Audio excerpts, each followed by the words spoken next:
दुलाराय बर' फरायसाफोरा दिनै मोनफ्रोमबो जिल्ला लेभेलाव डिस्ट्रिक्ट हेडक्वार्टारनि मोखाङाव जे आसाम जुडिशियेल सार्भिस बेनि ग्रेड 3 नि जि मोनसे एग्जाम जानो थांगासिनो दं आरो लोगोसे junior administrative assistant district court official language proficiency बे मोननै जि मोनसे पस्टनि एग्जाम जानो थांगासिनो दं बेवहाय ग्रेड 3 नि पेपार 5 आव 50 मार्क्सनि बर' माने कुइसन फैनांगौ बर' रावजों आरो बिनिफ्राय लेंगुवेज प्रोफिशिएन्सियाव 20 मार्क्सनि बड' कुइसन फैनांगौ दं।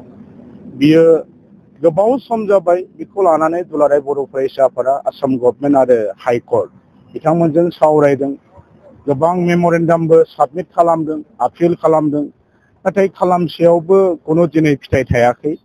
बेनिखायनो दिनै बिनि नायज बिनि जि जास्टिस बेखौ मोननांगौनि सार्थआव दुलाराय बर' फरायसाफोरा बे माने एडभार्टाइजमेन्टखौ दिनै जों सावनाय जादों आरो बेनिफ्राय जों गोख्रोङै आसाम गभर्नमेन्ट आरो हाइ कर्टखौ जोङो खावलायदों आरो बिथांमोनखौ जोङो हुसियार होदों जे थाबैनो जोंनि बे जि समस्या जेंना बिनि जि माने समाधान बिनि जि मोनसे सलुसन बेखौ थाबैनो सरकारा होनांगौ आरो बेखौ जुदि जेंनायैनो दोनबाय थायोबा दुलाराय बर' फरायसा आफाद आरो बर' जाथिया जिरायनानै थानाय नङा। मानोना बियो मोनसे जोंनि जाथि थांनानै थानायनि जोंनि सिनायथिनि जोंनि मोनसे एक्जिस्टेन्सनि बाहाय प्रश्न फैदों। दिनै सोमावसारनायनि गेजेरजों बर' हारिया थांनाय 2003 आव मोनसे गोरोबथा जाबाय बिटिसि गोरोबथा। बे गोरोबथानि गेजेरजों जोंनि बर' रावा दिनै नेसनेल लेभेलाव 8 सिडिउलाव मोनसे जि जोंनि सिक्रिटि जोंनि मर्यादा बेखौ मोननो हाबाय। नेसनेल लेभेलाव बिदि गनायजानाय बिदि मान सन्मान मोननाय आरो दिनै इउनिभार्सिटि लेभेलसिम जोंनि लेंगुवेजआ थांबाय सोलिबाय। दिनैहाय PhD लाबाय। दिनै UPSC दिनै APSC आनजादावबो दिनै अपसनेल साबजेक्ट हिसाबै जों बेखिनि बेबस्थाखौ मोनबाय। दा बेफोरखौ मोनसेयावबो दिनैहाय जोंनि जि जुडिशियेल सार्भिसनि जि मोनसे एडभार्टाइजमेन्ट बा रिक्वायरमेन्ट बाहाय जि पेपार 3 आव ग्रेड 3 नि बर' लेंगुवेजनि 50 मार्कखौ मानो होनो हाया? 20 मार्क्सनि बर' रावनि जि कुइसन मानो होनो हाया? असमियाखौ दिनै बाध्यतामूलक खालामदों। जोंखौ दिनैहाय कम्पालसनाव दोनदों। बर' हारिया आसामाव जोंहा निजा जोंनि जि सिनायथि दङ, राव दं, हारिमु दं, बिजों दं, दिनै फरायबाय थादों। हाजार हाजार मानसिया दिनै ग्रेजुवेट खालामबाय, दिनै PG खालामबाय, दिनैहाय PhD खालामबाय। गोबां बर' बिजोंजोंनो क्वालिफाइ जानाय दं, LLB फरायदों। बिथांमोना दिनै बे साख्रिखौ लानो दिनै जों एसामिस बिजों फरायाखै, बोरैहाय एसामिसनि बाथ्राखौ बिथांमोना बुजिगोन, बोरै लिरगोन? दा बेनिखायनो दिनै कनस्टिटिउसननि जोंनि जि लेजिटिमेसि जोंनि डिमान्डआ लेजिटिमेसि दं। बेनिखायनो बेखौ सरकारा थाबैनो समाधान खालामना होनांगौ आरो जुदि समाधानखौ बिथांमोना खालामाबा जोंथ' दिनै डेम'क्रेटिक भाषाजोंनो बिथांमोनखौ खावलायदों, जों रिकुवेस्ट खालामदों नम्र भाबैनो जे चिफ मिनिस्टारा जोंनि हाइ कर्टआ बिनि सायाव थाबैनो बेबस्था नांगौ। आरो नङाबा दुलाराय बर' फरायसा आफाद आरो बर' समाजा मालाबाबो जों जिरायनानै थानो हानाय नङा।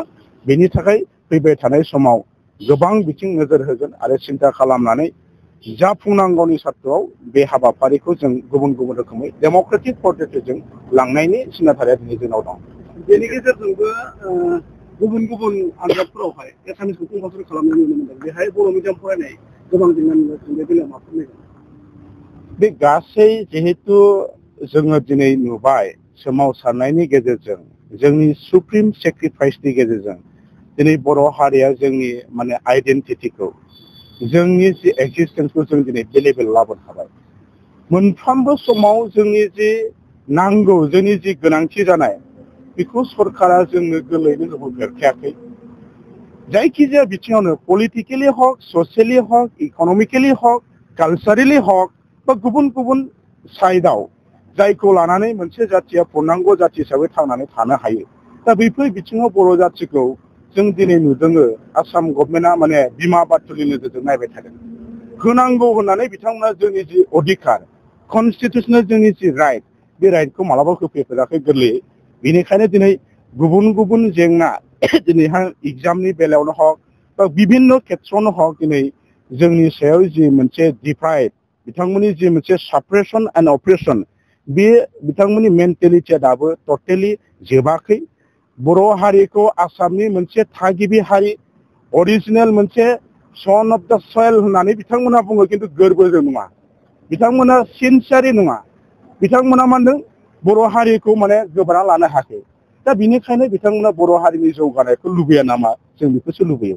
नाथाय दुलाराय बर' फरायसाफोर आरो बर' हारिया जोङो बेफोर खुनु थासारियाव मालाबाबो माने गंग्लायनानै थाग्रा नङा, जोङो कमप्रमाइस जाग्रा नङा।